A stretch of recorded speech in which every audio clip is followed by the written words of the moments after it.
Okey, kita sudah sampai.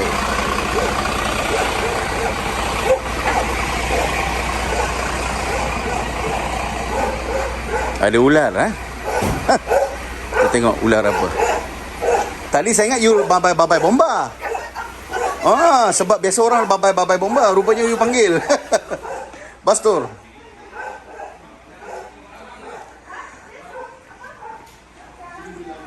Penuh. Padat. Oh, dalam bilik ah. Ada orang lagi sini. Ada tembus. Dalam bilik. Betul-betul you tak ada buat housekeeping ke you punya rumah? Macam ni bukan ular, gajah pun boleh masuk. Ya, ular yang hari itu. Sudah pak? Oh okey. Sudah tangkap ah? Ular terbang. Oh, banyak bahaya tu. Oh, Azam, ini bahaya ular terbang gigit leher. Basuh, hati-hati basuh. Tapi kenapa dia gigit leher? Tak ada tempat lain. Basuh, bahaya. Ish, hati-hati kan, basuh. Hati-hati. Hati-hati. Bos, banyak bahaya lah. Tepi. Ini kontrol ke? Tidak boleh masuk dalam hidung tu. Kontrol. Boleh gambar tu. Oh, bahayanya ular. Ya ke? Tadi saya pergi. Dia boleh terbang dari pokok ke pokok. Accomplish. Dia boleh terbang dari pokok ke pokok.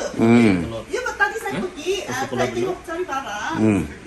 Sehingga tadi you lambai-lambai sama bomba. Boleh Pak ingat sebelah sana Mami boleh. Okey ah. Okey, tekan tu yang ni. Bagi kamera. Bagi kamera. Gambar dulu.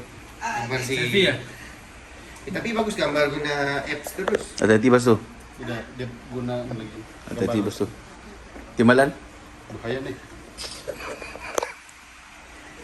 Kalau dia gigit kita kan dia akan lebam-lebam. Sebab itu sedap. Macam? Ini bahaya ni bang. Maksud apa TikTok? Ini ular apa? Jadi gigit jugalah. Oh, sebab biasa saya duduk ini macam mana masuk. Saya tak tahu lah.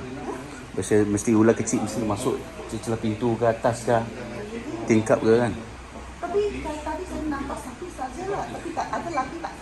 Tak boleh. Kalau ada lagi you panggil lah. Video. Gambar lah. Tapi tahu TikTok ke? Kita masuk ni YouTube. Oh, masih itu. Tadi saya belum lagi. Sebenarnya macam ni. Tu lah. Aku berani bye-bye. Tengok you bye-bye.